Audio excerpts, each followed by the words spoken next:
Greetings esteemed viewer, I'm Tabletop Nick, the far superior side of Trainer Nick's fractured psyche. After the last video, Trainer Nick told me that I sounded too much like him, so to piss him off I'm doing this horrible fake accent for the rest of my career. You'll have to deal with that. I'm sorry. So normally I'd be doing this on a Thursday, but because I've got a public holiday, and because I've got nothing else to do, and because I've gotten some new lamps that I really want to test out for the lighting, I'm gonna do this video. So the game to be looked at today is Quarriors, which I have in a special tin collection, and I'll be doing a gameplay tutorial as well as a review at the end. So let's see how it goes. Alright, so as is usual, I've already set the game up beforehand. All of the players in their little dice bags have 8 of these little quiddity dice, which are the energy system, and 4 of these, which are the sidekick dice, except they're not called sidekick dice, they are called assistant dice, which get you your assistance, and they also have this nice little reroll symbol on them, which is pretty fun. You can see I've made up some playmats just for this example. I'm only going to be using the 3-player rules because the 4-player rules would take far too long. There's the scoreboard, there's the scoring tokens, and now here's the setup. So, every game you'll have your assistant cards, your portal cards, and your basic quiddity card up there. Your portal card will have 5 dice on it, your assistant dice will have 2, regardless of how many players are playing. Then you've got 3 spells which come out of the spell deck. At random. At the moment we've got the Shaping Spell, the Life Incantation, and the Death Cantrip. So we actually have a nice variation of things there. We also have the Warrior of the Quay, the Questing Wizard, the Defender of the Pale, the Death Dealer, the Strong Quake Dragon, the Mighty Primordial Ooze, and the Scavenging Goblin. So we have a few fairly decent cards up there. Let's start the game. I've decided that red is going to go first, because red is my favourite colour. What we do is we take 6 dice at random out of our dice bag. 1, 2, 3, 4, 5, and 6. So we've got an even split down the middle. Let's see what we get. Now you roll your dice, and unlike Dice Masters you don't get to roll again. Except, I sort of do. This symbol on the assistant dice, try and get that centered for you, lets you reroll this dice and one other. So let's reroll 2 of these sidekick dice. Alrighty. So we end up with 5 energy and 1 sidekick. Actually, it's an assistant. I keep forgetting that. I'm used to Dice Masters. So we spend 1 energy to field the assistant. That's another way that this game is different from Dice Masters, is the assistant dice actually cost something to field. You have to go to your attack step, but there's nothing to attack, so that doesn't matter. And then we've got 4 energy to spend. Now, this is another way that this game is different to Dice Masters. You can only ever buy 1 dice at a time. So, even though we've got 4 energy, we can only spend as much as it costs to buy 1 dice. So red's going to try and build a kind of weenie rush deck. And is going to buy a Scavenging Goblin die. So the Scavenging Goblin gets you 1 quiddity when you summon the Summoning Goblin, which pretty much means it's a free summon. Toss the turn onto green. 1, 2, 3, 4, 5, 6. Alrighty, so we've rolled 1 sidekick and 5 energy. So we don't buy our things yet. We can't buy anything yet because the turn is divided into phases. First, you score your creatures, then you draw and roll, then you ready your spells and summon creatures, which is optional, then you attack your rivals, which is not optional, then you capture 1 quarry die from the wilds, and then you move your dice to your used pool. So we have to go to the attack step, so let's do that.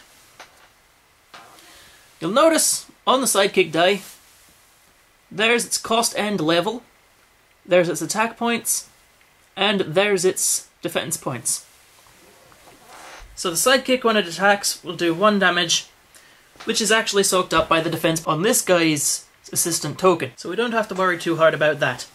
Then we've got 5 energy to play with. Let's see what we're going to get. We'll grab the Defender of the Pale, which costs 5, has decent defensive stats, and when it scores you get 1 additional point for each other creature that scores this turn, which will be fun later on. So let's move on to blue. 1, 2, 3, 4. Okay, now blue has rolled 4 energy and 2 assistant faces, which means they can actually spend 2 energy there to field those assistants, attack with them, which means 2 power, which actually KOs both of the other sidekicks, and then you've got 2 energy left which will buy another Scavenging Goblin. That's really annoying for both red and green. Unlike in Dice Masters, where your KO'd monsters go to your prep area and then you can roll them again, it doesn't happen like that in this game. So on red's turn, let's roll for it. We've rolled 5 energy and 1 reroll face, so let's reroll that and one of these energy dice. We ended up with an assistant again, so we'll pay for that, and we've got 4 energy. Now with that 4 energy, we'll probably buy a portal. Portals are useful. What the portal lets you do is almost all of its phases let you draw another die out of the bag and roll it, which is fantastic. We have to attack, so that sidekick would attack, it wouldn't do any damage. We move on to the next turn.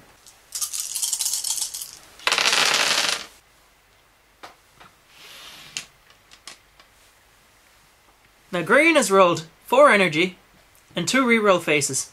So let's reroll these ones. Excellent. And then these ones. Not so excellent, but not bad either. So we've got 1 energy to spend, field our sidekick, and we've got 5 energy left over. Sorry, 5 quiddity. Everything is named after Q's in this game. It's really confusing. So, we've got 1 sidekick, attacks, does nothing, then we can spend our 5 energy. 5 energy. What did we buy last time? A Defender of the Pale. Let's buy another one of those. Then we pass on to blue. So blue, having his sidekick still alive, gets to score. Both assistants are worth 1 glory point, so the blue counter moves on to there. Then, because they scored, blue gets to cull dice from their used pile equal to the number of things that scored, which is really useful for getting rid of unwanted things. So let's cull a quiddity and a sidekick die. And then draw our 6 and keep going.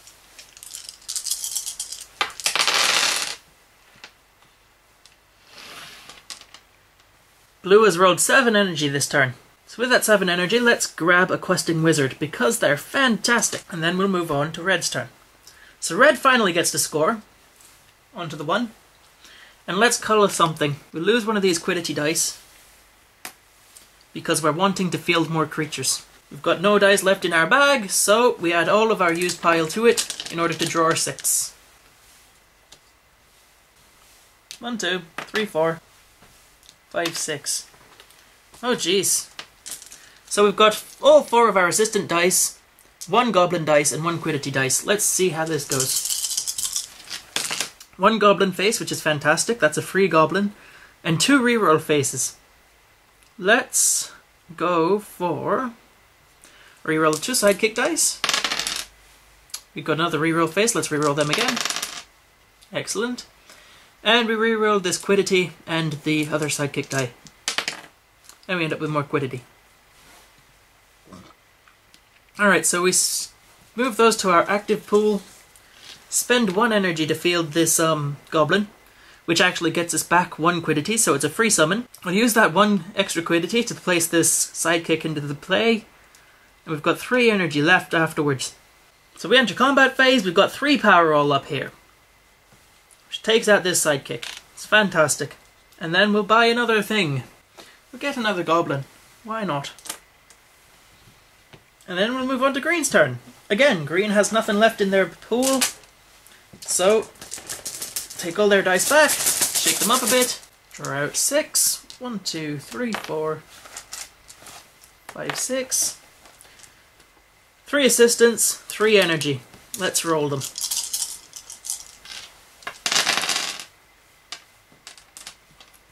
One sidekick, and 1, 2, 3, 4, 5, 6 energy. Excellent. Spend 1 to field that sidekick. Need it there in case we get to score next turn. It attacks, nothing takes damage, because 1 sidekick on its own will never kill anything unless they've only got 1 defense, which, as far as I know, isn't many things. Then we've got 5 energy, so let's spend that on another Defender of the Pale. Because why the hell not? Alrighty, then finally, blue's turn. Scoop up all these. Shake it up. And draw out 6. 1, 2, 3, 4, 5, 6. 2 assistants, 4 quiddity. Let's go.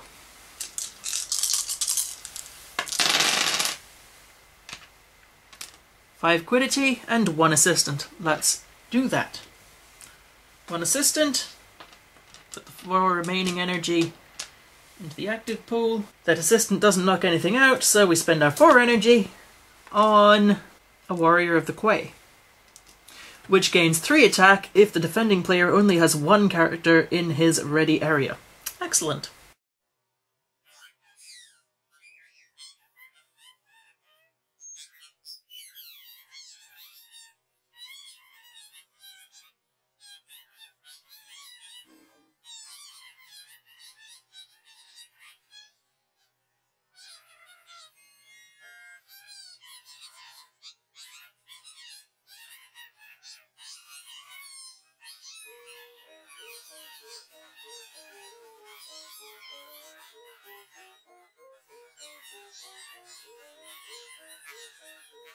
Alright, I've brought the game back to normal speed now. So in the last 2 or so turns, red has bought a few things and hasn't really managed to do much. Green has managed to do a few things but hasn't really managed to do much.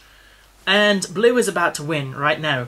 And that's one of the huge problems of this game. As soon as one person starts to win, there is no way that they can stop winning because there is no way for anyone else to fight back.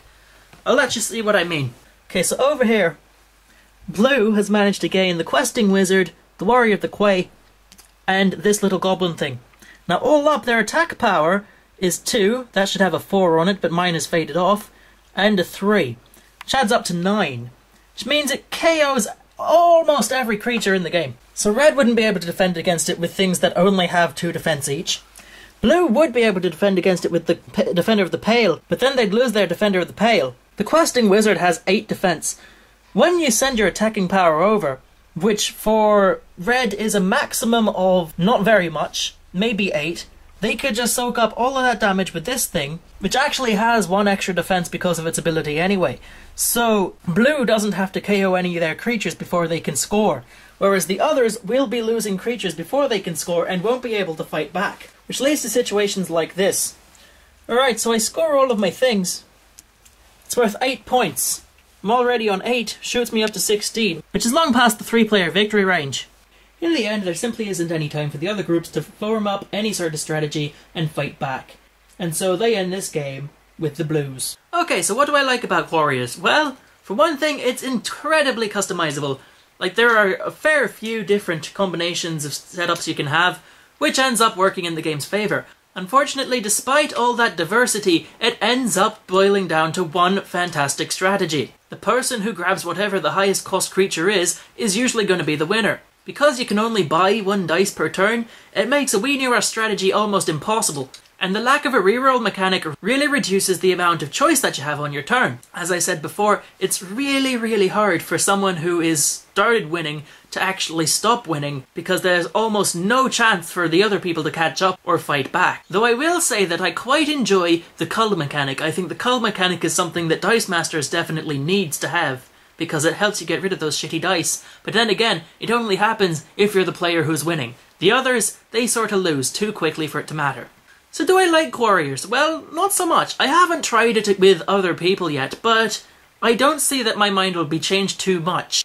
And my biggest problem with the game is that despite how varied it tries to be, and how much it tries to say, look, you've got choices, there's really only one choice that works, and that's follow the same strategy as the person who's currently winning. Every single game that I've played has ended with whoever gets the big monster first wins, because the others just cannot keep up. And it's just so disappointing that that happens. So, out of 10? Well, let's do the review thing. A 5 out of 10. And that's being generous. So that's my review of Quarriors. As you heard, I wasn't too impressed, but then again, my opinion might not be the same as yours, so let me know down there in the comment section what you think of Quarriors. You don't have to tell me that my accent is terrible, because I know that. I'm doing it on purpose despite that bastard who runs this channel. But also comment down below if you've got a game that you think I should try out. Remember, I like dice, I like cards. Please recommend things for me, because I'm always happy to try new things. And as always, make sure you like, subscribe and all that YouTube stuff. I'm Tabletop Nick, and I'll see you next time. Bye!